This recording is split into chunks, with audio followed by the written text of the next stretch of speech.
Some truths are so obvious, they're invisible. And when someone finally points one out, the world doesn't thank them. It often destroys them. This is a story about one of those truths. A truth so simple, it could fit in a basin of water with a bar of soap.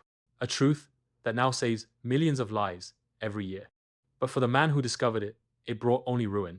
This is the tragedy of Dr. Ignaz Semmelweis.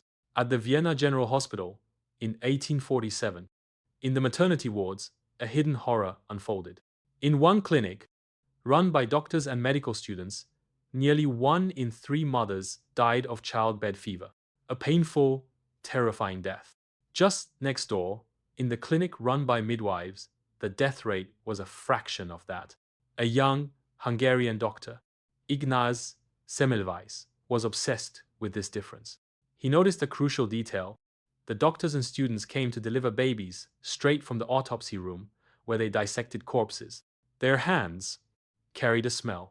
Semmelweis made a revolutionary and, to his colleagues, an insulting leap.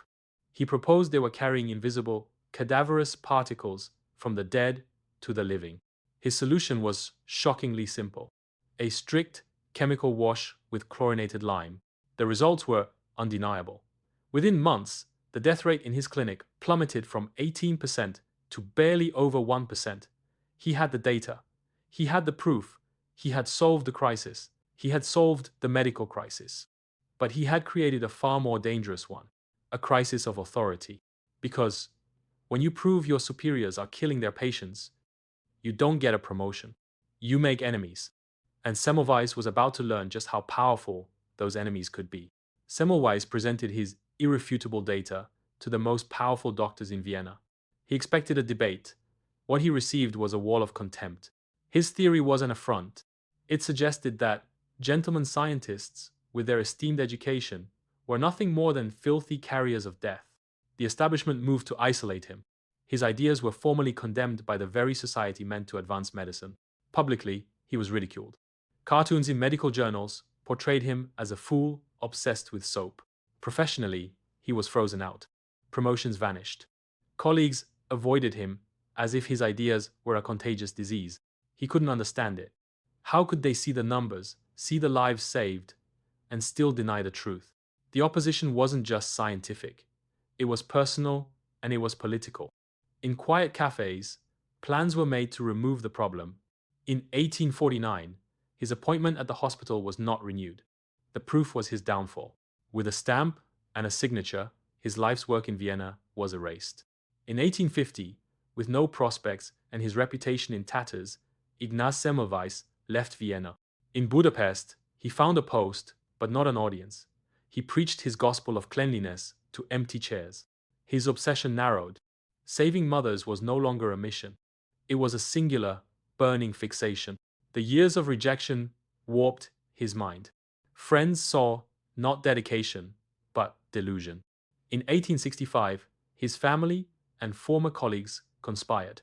They agreed he was a danger to himself and to their reputations. They secured the necessary papers. 3 doctors certified the man who proved them wrong as a lunatic. On a summer day, they came for him. He was taken not by police, but by medical orderlies. His new home was a private asylum in Vienna, a place where inconvenient truths were silenced. He struggled.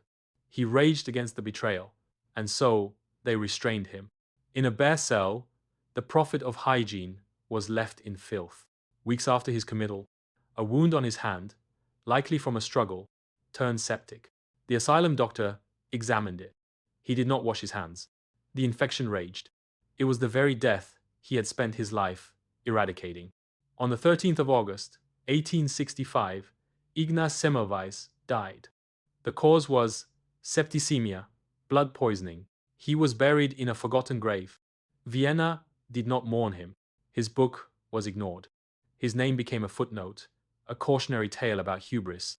2 decades later, Louis Pasteur's germ theory provided the mechanism Semmelweis lacked. Joseph Lister implemented antiseptic surgery, proving Semmelweis was right all along.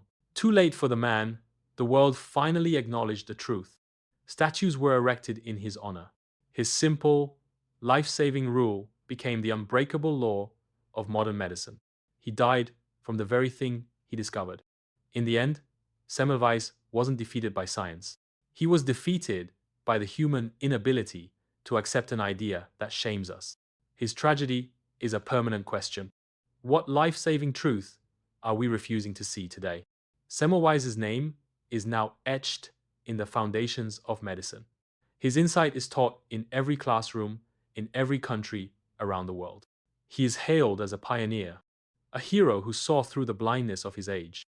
But this is the sanitized version of history, the inconvenient prophet polished into a palatable statue. The real story is in the friction between a simple truth and the complex pride of the institutions it threatens. We tell his story not just to honor him, but to inoculate ourselves, to ask, what is our blind spot? Is it a radical treatment being ignored? A climate warning being dismissed? A social truth that's too uncomfortable? The Semmelweis reflex is now a term for the automatic rejection of new evidence because it contradicts established norms. It's a reminder that the machinery of acceptance of what becomes real is often political, personal, and painfully slow. Progress isn't a straight line from ignorance to enlightenment. It's a battle fought in meeting rooms, journals, and yes, in asylums. The hope is that today we might be a little quicker to turn on the light, a little braver to wash our hands of old dogma. Semmelweis' legacy isn't just the soap and water, it's the humility to ask, what if I'm the one with dirty hands? He proved that seeing the truth is only the first step. The far harder step is getting a world invested in the old way to see it too. It's a story worth remembering, for what it's worth. If you value stories that question what we think we know, like this video, subscribe to For What It's Worth and ring the bell.